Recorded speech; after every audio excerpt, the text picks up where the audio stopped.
Daripada sibuk gaduh di komen sosial media, lebih baik korang pergi belajar seni antarabangsa. Sekarang, kita dah ada sebab untuk pergi Balai Seni Negara. Sebab ada sumbangan 140 juta ringgit nak kena tengok. 12 lukisan 140 juta ringgit peninggalan skandal 1MDB kini sedia untuk ditatapi. Lukisan-lukisan tu lagi mahal daripada jumlah harta 7 keturunan korang digabungkan. Inilah karya pelukis ternama seperti Picasso, hasil pelaburan skandal 1MDB. DOJ sudah sahkan aset mewah ini dibeli guna duit rakyat Malaysia. Lukisan bertajuk Trois Femmes et Bouches d'Homme oleh Pablo Picasso ini bernilai hampir 6 juta ringgit. Para peminat visi seni Najib Razak harus datang bawa banner sebagai tanda bangga dengan pelaburan ini.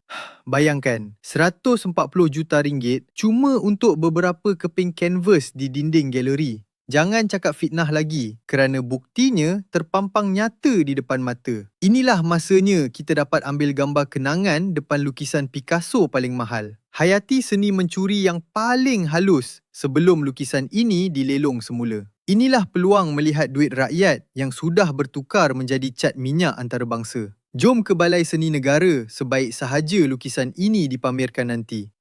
Malu apa kan?